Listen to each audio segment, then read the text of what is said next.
Baik Ibu, saya atas nama Astiana Hartini, saya berasal dari kelas 2021E. Saya akan menjawab soal dari nomor 1 sampai 10 mata kuliah Bahasa Indonesia. Nomor 1 soalnya adalah jelaskan dalam bahasamu sendiri mengenai sifat-sifat bahasa. Sifat-sifat bahasa yang pertama adalah fleksibel, dinamis, konvensional, memiliki sistem kebahasaan yang konkret. Yang pertama, bahasa bersifat fleksibel adalah bahasa Indonesia bersifat mudah dikembangkan ataupun diperbaharui yang dibuktikan dengan beragamnya fase perubahan ketentuan. Yang kedua, beragam bersifat dinamis. Yang dimaksud dinamis adalah bahasa Indonesia mudah diterima oleh masyarakat yang dibuktikan dengan penggunaan bahasa Indonesia di kehidupan sehari-hari. Yang ketiga, bahasa Indonesia bersifat konvensional. Yang dimaksud konvensional adalah bahasa Indonesia memiliki ketentuan hukum yang pasti. Yang keempat, bahasa Indonesia bersifat memiliki sistem kebahasaan yang konkret. Yang dimaksud sistem kebahasaan yang konkret adalah bahasa Indonesia memiliki gramarialitas yang termasuk rumit dan kompleks. Sekian jawaban nomor 1. Selanjutnya saya akan membaca soal nomor 2. Jelaskan dalam bahasamu sendiri mengenai hakikat atau konsep bahasa. Hakikat bahasa adalah intisari atau dasar kenyataan yang mengungkapkan bahwa yang pertama, bahasa itu adalah sebuah sistem yang berarti bahasa memiliki susunan teratur, berpola yang membentuk suatu keseluruhan yang bermakna. Yang kedua, bahasa itu berwujud lambang, kata atau gabungan kata dalam bahasa tersendiri atau lambang-lambang bunyi.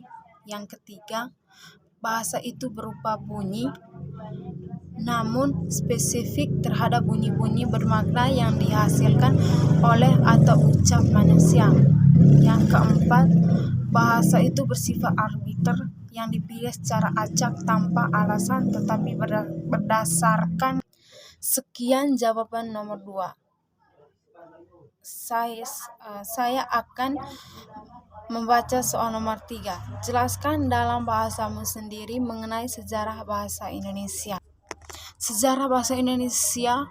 Bahasa Indonesia pada asal munculnya merupakan penyempurnaan dari bahasa Melayu di mana mendapatkan persetujuan pada keputusan yang konkret. Dan sebelum itu, bahasa Indonesia dijadikan bahasa pemersatu pada Kongres Pemuda pada tanggal 28 Oktober 1928. Itulah menjadi cikal bakal bahasa Indonesia lahir. Sekian jawaban nomor 3. Selanjutnya saya akan membaca soal nomor 4. Jelaskan dalam bahasamu sendiri mengenai fungsi dan kedudukan bahasa Indonesia sebagai bahasa nasional.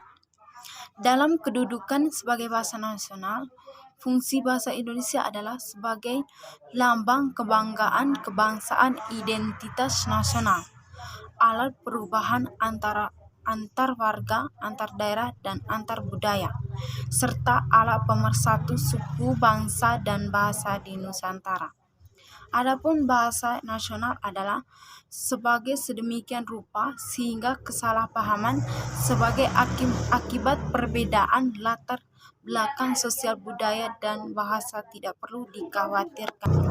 Sekian jawaban nomor 4. Selanjutnya saya akan membaca soal nomor 5. Jelaskan dalam bahasamu sendiri mengenai fungsi dan kedudukan bahasa Indonesia sebagai bahasa negara.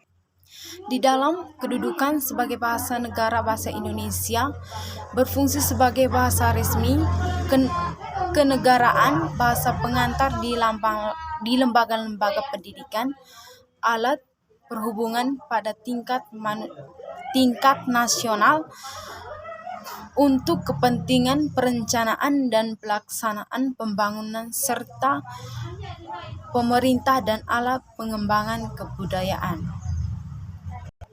Sekian jawaban dari nomor 5. Selanjutnya saya akan membaca soal nomor 6. Jelaskan dalam bahasamu sendiri mengenai asal-usul bahasa Indonesia. Asal-usul bahasa Indonesia. Bahasa Indonesia berasal dari bahasa Melayu. Bahasa ini tumbuh dan berkembang dari bahasa Melayu yang zaman dulu sudah dipakai sebagai bahasa perhubungan dengan perdagangan. Tidak hanya Kepulauan Nusantara, tapi hampir di seluruh Asia Tenggara. Di Asia Tenggara, bahasa Melayu sudah dipakai sejak abad ke-17. Abad ke-7. Sekian jawaban dari nomor 6. Selanjutnya, saya akan membaca soal nomor 7.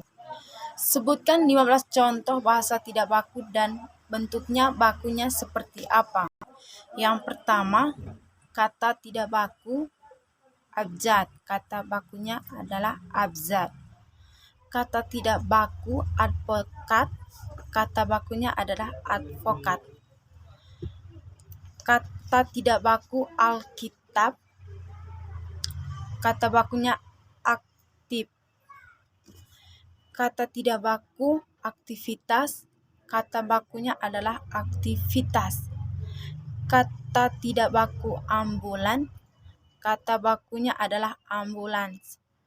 Kata tidak baku analisa. Kata bakunya adalah analisis. Kata tidak baku antri. Kata bakunya adalah antre. Kata tidak baku apotik. Kata bakunya adalah apotek. Kata tidak baku cabai. Kata bakunya adalah cabai. Kata tidak baku cicak. Kata bakunya adalah cecak. Kata tidak baku daftar. Kata bakunya adalah daftar. Kata tidak bakunya dulu. Kata bakunya adalah dahulu. Kata tidak baku detil. Kata bakunya adalah detail.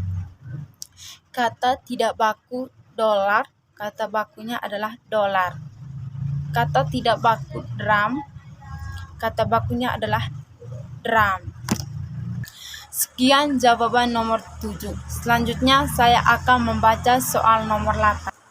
Sebutkan dan jelaskan dalam bahasamu sendiri tentang ragam bahasa Indonesia. Yang pertama, ragam bahasa ilmiah. Kedua, ragam hukum. Yang ketiga, ragam bisnis. Yang pertama, ragam bahasa ilmiah adalah ragam bahasa berdasarkan pengelompokan menurut jenis pemakaian dalam bidang kegiatan. Yang kedua, ragam hukum adalah hukum salah satu ragam dari bahasa Indonesia. Yang ketiga, ragam bisnis adalah ragam yang digunakan dalam kebisnisan yang biasa digunakan oleh para pembisnis. Sekian jawaban nomor 8. Selanjutnya saya akan membaca soal nomor 9. Apa perbedaan ragam lisan dan ragam tulis? Ragam bahasa lisan adalah budaya yang dilawarkan atau yang dieja langsung oleh penuturnya kepada pendengar atau tema berbicaranya. Makna ragam bahasa lisan sangat ditentukan oleh unsur-unsur supragenmental bahasa seperti intonasi, jeda, tempo, tekanan, dan pelafalan. Yang kedua, ragam bahasa tulis adalah bahasa dengan menggunakan rangkaian huruf sebagai unsurnya. Sekian jawaban nomor 9.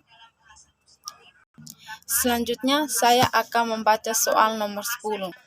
Sebutkan aspek-aspek utama dalam ragam bahasa lisan. Yang pertama, ragam bahasa lisan, ragam bahasa formal. Kedua, ragam bahasa semi-formal. Yang ketiga, ragam bahasa non-formal. Yang pertama, ragam bahasa formal adalah bahasa penulisan dan penggunaannya sesuai dengan bentuk dan bunyi yang telah ditetapkan sebagai bahasa baku. Yang kedua, ragam bahasa semi-formal. Ragam semi-formal adalah sebuah ragam penuturan yang menyampaikan kalimat dalam bentuk yang tidak lengkap dari segi struktur atau gramatika serta menggunakan ragam bahasa tidak baku atau resmi. Yang ketiga, ragam bahasa non-formal. Ragam bahasa non-formal adalah bahasa yang penulisan dan penggunaannya tidak sesuai dengan kaidah bahasa baku. Baik, sekian jawaban dari saya. Saya menyampaikan terima kasih.